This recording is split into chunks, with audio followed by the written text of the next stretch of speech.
Assalamualaikum warahmatullahi taala wabarakatuh. Topik kali ini kita akan membahas terkait dengan critical path atau metode untuk mencari jalur titik kritis. Metode yang kita gunakan nanti sebenarnya yang sering dikenal itu adalah CPM ataupun PERT. Nanti kita lihat apa definisi dari kedua metode ini. Dalam merencanakan sebuah proyek, umumnya kita membuat schedule yang kita kenal sebagai project scheduling. Ya. Project scheduling ini kita definisikan sebagai suatu kegiatan yang saling berkaitan dan harus dilakukan dengan urutan. Nah, ini kata kunci ya, yang saling berkaitan dan harus dilakukan dengan urutan tertentu sebelum keseluruhan tugas dapat diselesaikan.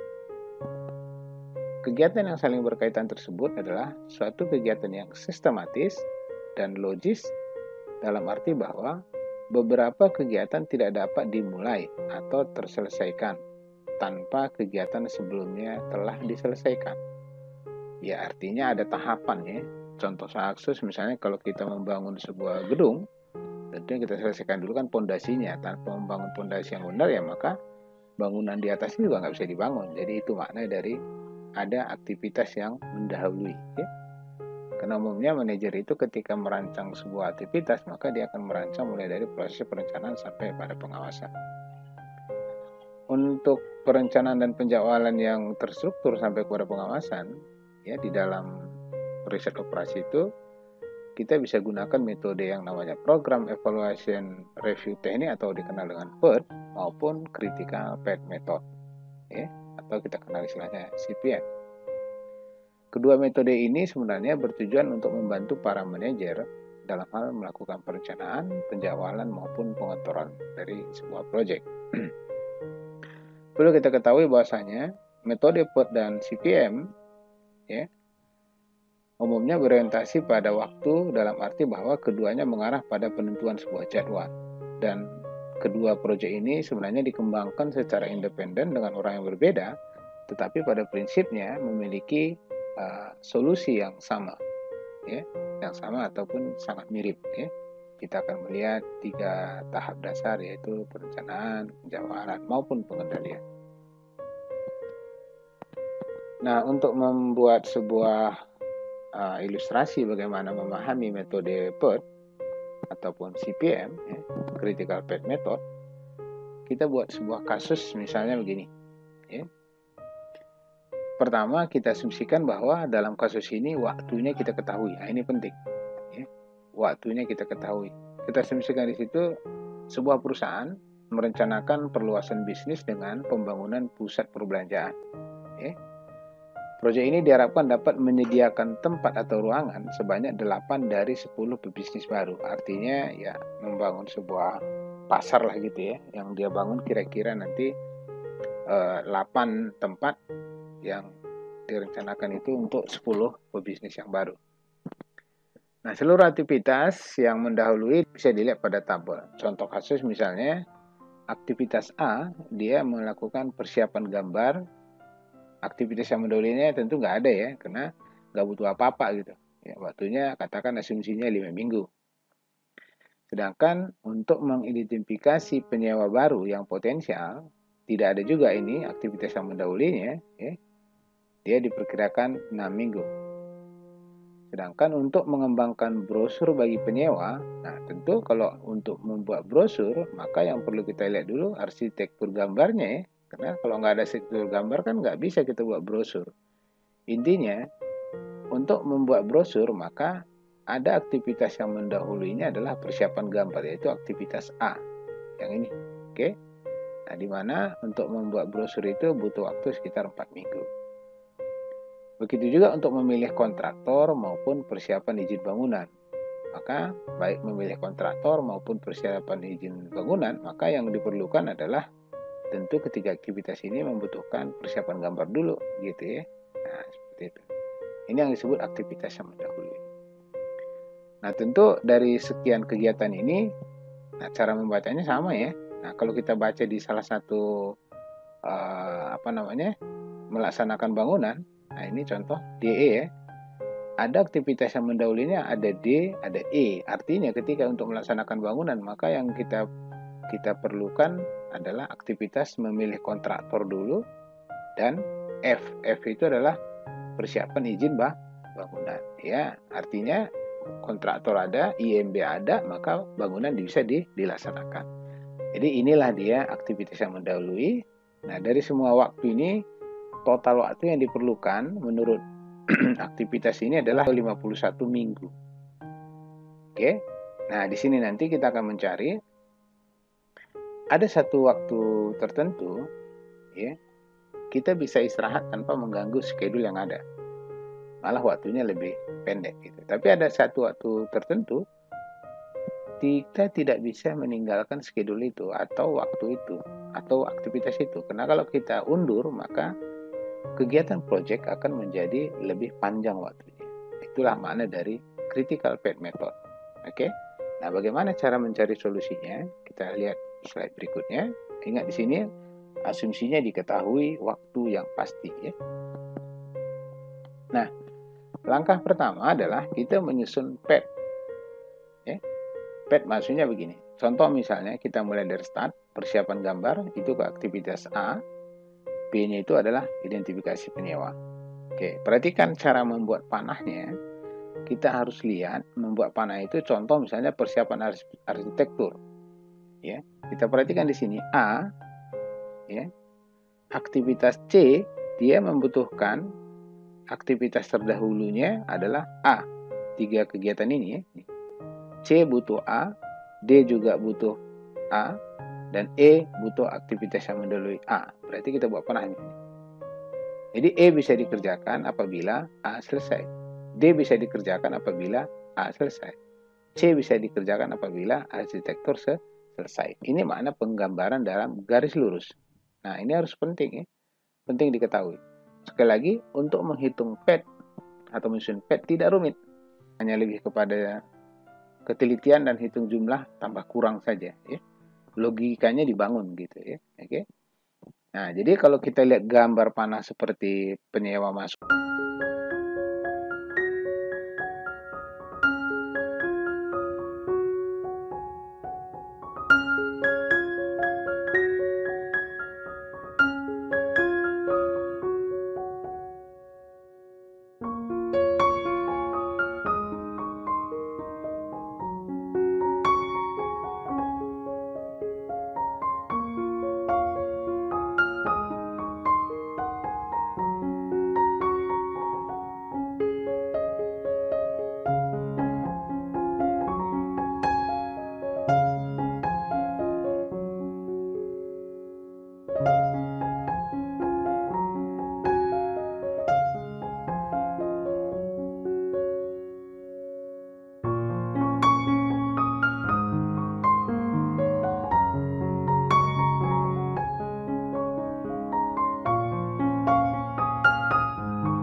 Nah, kita lihat. Waktu tercepat untuk memulai aktivitasnya berapa? Ya pasti 0, karena tidak ada aktivitas yang mendahului. 0 di sini. Kolom tengah, Nah, berapa waktu menyelesaikan pekerjaan dia? 5. Berarti kita tambahkan 0 tambah 5. Seperti ini. Hasilnya adalah 5. Ini adalah waktu tercepat untuk menyelesaikan aktivitas A. Oke, sampai situ paham ya? Berarti yang ini clear ya. Nah, sekarang kita lihat lagi aktivitas B. Nah, kita lihat. Karena B tidak ada yang mendahuluinya, maka aktivitas waktu tercepat untuk mulai aktivitasnya adalah 0. Sedangkan waktu tercepat untuk menyelesaikan aktivitasnya adalah 6. Karena waktunya adalah 6. Berarti 0 tambah 6, 6. Titik E, waktu mengerjakan E itu adalah 1. Nah, kita lihat. Waktu tercepat untuk mulai aktivitas E berapa? Ya tentu 5. Karena ini selesai dulu A baru bisa dikerjakan E kan. Berarti paling cepat diselesaikan di memulainya itu adalah 5. Begitu juga untuk yang aktivitas D maupun aktivitas di C. Kenapa? Waktu tercepat untuk memulai aktivitas E, D, dan C adalah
cepat untuk menyelesaikan proyek H, kegiatan H adalah 21. Yang mana kita ambil ya tentu pilih yang paling besar nilainya. Kenapa? Karena kekhawatiran kita ketika kita selesai kerjaan H, kita nggak bisa juga mengerjakan I. Kenapa? Karena pekerjaan G-nya belum beres. Nah, padahal dia syaratnya adalah harus selesai G dan H. Makanya kita ambil yang nilai terbesar. Nilainya 24. Berapa waktu tercepat untuk menyelesaikan aktivitas di I? Yaitu 26. Kenapa? Karena 24 tambah 2. 2 ini adalah waktu yang dibutuhkan menyelesaikan I. Sehingga total waktu yang dibutuhkan sebanyak 26 minggu seperti ini ya. Oke. Nah, sekarang kita lihat fase kedua. fase kedua kita beranjak dari back. Tadi kan pass ya, sekarang kita back. Nah ini backward pass. Oke. Nah, fase kedua kita akan mengenal istilahnya. Tadi kita tahu bahwasanya waktu paling lambat penyelesaian proyek itu atau latest time adalah 25 minggu yang berada di node 1 ya, atau lokasi 1. Maka waktu paling lambat untuk bisa memulai aktivitas, nah ini istilahnya paling lambat lagi ya, waktu paling lambat untuk bisa ya memulai suatu aktivitas atau latest start time dapat dihitung dengan cara seperti ini. Oke, LS ini adalah paling lambat memulai, sedangkan LV adalah paling lambat menyelesaikan. Oke, LS sendiri formulanya seperti ini, yaitu paling lambat menyelesaikan dikurangi dengan waktunya. Oke, jadi kita bisa tahu LS-nya itu adalah waktu paling lambat untuk memulai aktivitas. Oke, sekarang kita lihat bagaimana tahapannya ya. Nah, tadi kita udah dapat sampai iterasi pertama di waktu 26. Tadi udah kita jelaskan, 26 itu adalah waktu paling lambat menyelesaikan aktivitas di sini. Oke. Nah, sekarang untuk mendapatkan LS-nya atau waktu paling lambat untuk memulai aktivitas, kita kurangkan aja. LF dikurang T, berarti dapatnya 24. Berarti 26 dikurang 2. 2 itu mana ini? T-nya. Oke. Jadi dapatnya 24. Inilah dia. Oke. Nah, karena dia 24 ini memiliki 2 cabang seperti garis ini, berarti 24 kita distribusikan ke G dan kita distribusikan ke H. Ya, di sini. Oke. Nah, berarti waktu paling lambat memulai aktivitas di G adalah 24 kurang 14, yaitu 10. Untuk ini 24 kurang 12, yaitu 12. Berarti 12 ini masuk lagi ke sini. 10 masuk ke sini. Nah, kemudian ini kan satu arah. Berarti tadi kan dapat 10 ya. Berarti masuk ke sini. Oke. Berarti 10 kurang 4 dapat 6. 6 masuk ke sini. Dan seterusnya. Ini 10 kurang 3 dapat 7.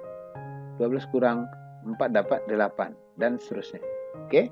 Nah, sekarang kita saatnya mengecek. Ya, mengecek titik kritisnya di mana. Mana yang 0, mana yang tidak 0. Ya. Kita hitung slack. Nanti kita lihat hitung slacknya dari mana. Hitung slack yaitu lama waktu dari suatu aktivitas yang dapat ditunda tanpa meningkatkan waktu penyelesaian proyek. Ya, jadi jumlah slack dari suatu aktivitas kita hitung dengan cara slack ini ya, LS dikurang ES sama dengan LF dikurang IF. Artinya kalau ini nilainya 0, maka itu disebut titik kritis. Oke, kita lihat contoh kasusnya. Slack pada node C. Node C mana tadi? Ini A, B, C. Ini ya. Oke. C kita hitung. Nah, kita lihat LS-nya mana? LS-nya adalah ini, 8. Oke. Sedangkan ES-nya adalah 5. Berarti 8 kurang 5, 3. Ini dia. Berarti ada spare waktu 3 minggu. Maknanya adalah kita memiliki 3 minggu waktu kosong. Itu slack tadi. Kan ingat dulu kalau kita belajar slack itu kan sebuah ruang untuk menampung sisa yang ada. Berarti ada waktu kita 3 minggu pada aktivitas ini yang bisa kita istirahat 3 minggu tanpa mengerjakan apa-apa dengan tidak mengurangi waktu pekerjaan selama 26 minggu. Nah, ini maknanya slack. Jadi kita istilahnya ya nggak usah pun kerja 3 minggu boleh. Ya. Kenapa? Karena ini adalah waktu yang sisa gitu ya. Oke. Nah, aktivitas C dapat ditunda sampai 3 minggu dan seluruh aktivitas proyek tetap dapat diselesaikan selama 26 minggu. Nah, itu tadi slack tadi. Aktivitas C dalam hal ini bukanlah jalur kritis atau 0. Seluruh yang tidak memiliki nilai slack 0 berarti dia bukan titik kritis. Contoh 75 ini bukan titik kritis. 55E, nah ini kritis. Kenapa? Karena 5 kurang 5, 0. Artinya apa?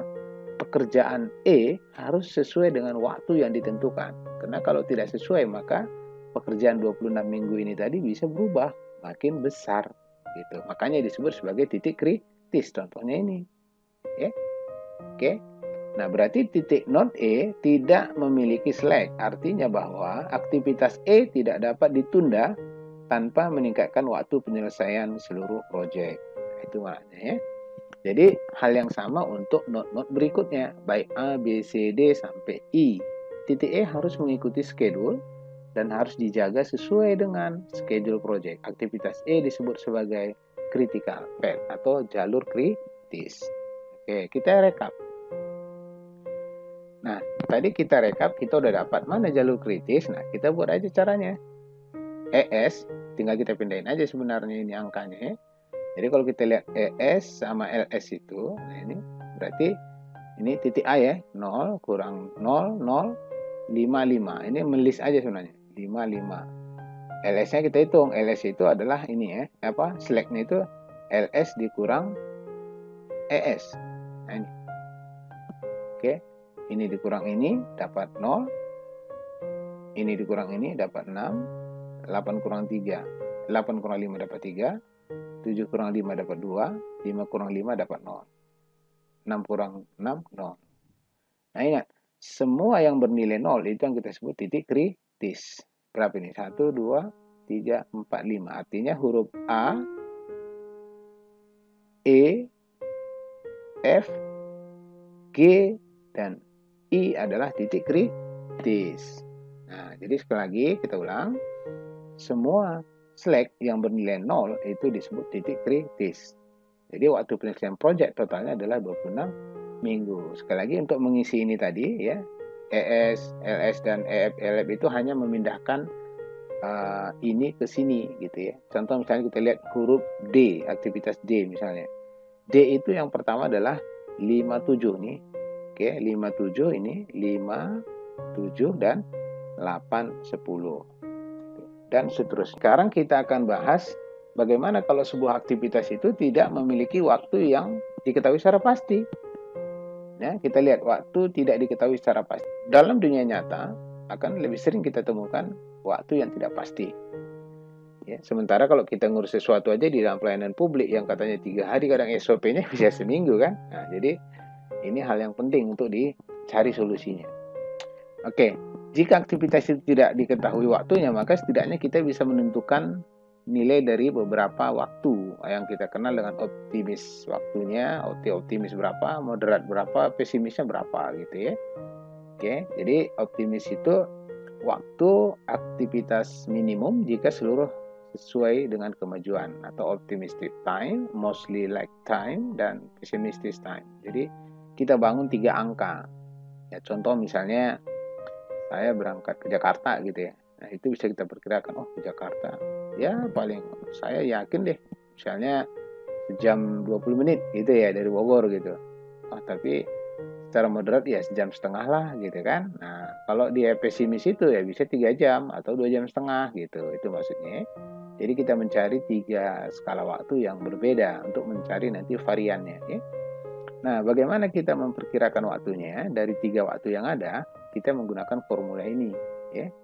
Ini adalah nilai optimis, ini adalah moderat, ini adalah pesimis. Per 6. Nah, untuk melihat variasi antara pesimis dan optimis, kita bisa menggunakan varian. Varian ini berguna untuk menjelaskan sebaran dari variasi waktu dari sebuah aktivitas. Oke, nah, kita lihat contohnya.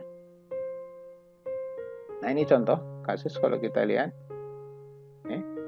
Kita lihat contohnya seperti ini, penjadwalan proyek ya. Kita lihat contoh kasus waktu tidak diketahui secara pasti. Nah, pertama kita asumsikan aktivitas A itu optimis kita bisa selesaikan 5 satuan waktunya, bisa minggu, bisa hari, bisa jam lah ya. 5 hari kita buat misalnya. Sedangkan moderatnya itu 6, pesimisnya 13. Maka untuk mencari perkiraan waktu untuk aktivitas A dengan menggunakan formula tadi seperti ini ya. Nah, ini tadi O itu ada optimis nilai 5 plus 4 kali 6, 4 ini kali 6 itu adalah moderatnya ini, plus pesimistisnya adalah 13. Berarti dibagi 6 dapatnya dapat tuh 7. Kita tulis 7 di sini. Oke. Nah, kemudian kita hitung juga variannya untuk aktivitas A. Nah, kita hitung dapat segini.